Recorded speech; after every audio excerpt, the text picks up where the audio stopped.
I think our ride is coming. Let's see. Oh, yes. Complete with passenger.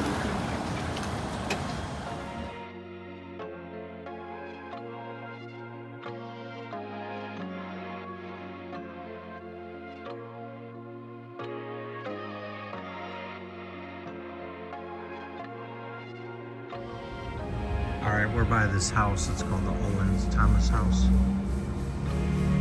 And we're going to be doing a little tour here shortly. And slave quarters.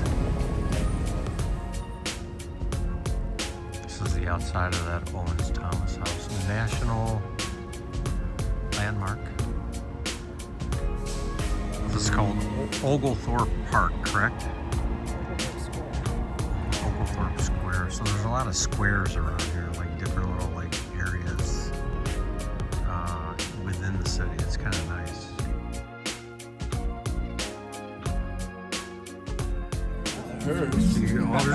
Go ahead, Bill, if you can get it. All right, we're doing the Hearse tour. We can't smile and wave to people outside the hearse, but we can't yell at them. But I'm going to tell people, please, don't throw anything out in the hearse, especially not firecrackers. Thank you. Oh, it wasn't funny on the night of Halloween, but it is kind of funny now. Actually outlawed burying your loved one in your front yard. They did that for economic reasons, a lot cheaper that way. And then they would cheap out on the markers as well. They would use wood instead of stone, and that certainly doesn't stay around nearly as long. House on our right side here coming up. Smile and wave to the right. It's the old pink house. Originally built as a private residence for James Habersham. Hey, he was taking my picture. I took a video of him. First person to see. Here on our right side is CVS Pharmacy. Yes, thank you for telling us that.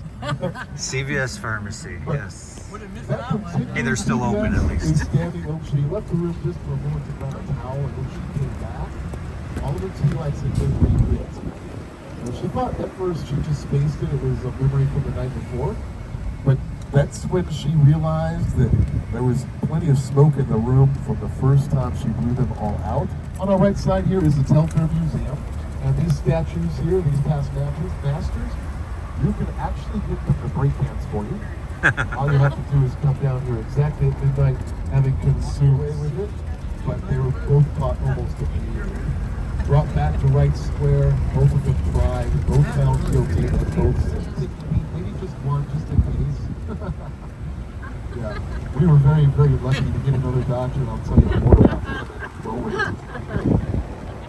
There's absolutely no way it should have landed or hit me with the force. We certainly didn't have anything set up so they could fall onto the platform. And came to Savannah just seeking a port of safety. When Oglethorpe found out they had a doctor with them, they said, you look like fine people, why don't you stay here with us? And would have been right there in front of us. A couple structures to talk about here. This is one of my favorite stories. We're going to talk about Honora Foley. I feel like they have one wall there at the Foley House where people still hear disembodied footsteps, as well as knocking and scratching. He was looking for something more than hospitality and food. He waited until everyone else in the inn was asleep, and then he quietly crept up the stairs to Honora's room. When he got there, he let himself in. When Honora woke up, she didn't know exactly what was going on, but she was under attack. She moved to defend herself, the first thing she could find. She was very heavy. And he said, you know, my friend Honora, I don't think you got any problems here whatsoever. In 1920, she made a confession when she was on her deathbed. She told her family that the insult Art Deco facade there. For the movie Ghost Hunt? It was originally built in 1818. It'll be all right. So let's see. Let's check out the carriage house. And the carriage house does have a basement. This is and there is a room that I'll point out here just to the left of the left entry stairs. That is where the good doctor during the Civil War would have done his surgeries there behind that single palm wall. After he married his second wife, Matilda, he had 8 more children with her. With that knowledge, you might not be surprised to learn that he was found in a rather compromising position with one of their enslaved servants named Molly one night during a party. Now, Matilda walked in on them, and according to him, she did not have any good coping skills. According to him, she ran straight out a second floor window and dashed her skull against the flagstone below. Very suspicious. All of a sudden, everybody else started leaving the road, all of a sudden at the same time. When she asked why, they said they just up to 40%. Oh, jeez. Yeah. Still a 60% death rate. Everybody on tour, you have more than enough medical for death in his career.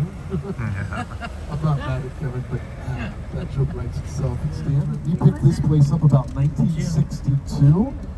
He threw outrageous parties everybody wanted to attend. This was completely dilapidated when he bought it.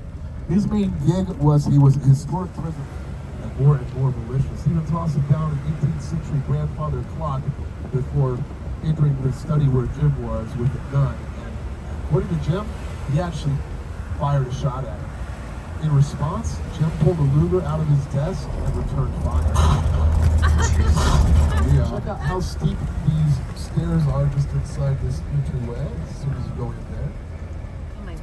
Sam was president of the electric company. That was the first place to get electricity. Inside is the Basilica of St. John the Baptist. The only ghost I know of that haunts that place is the Hurley Ghost. I'd like to pause a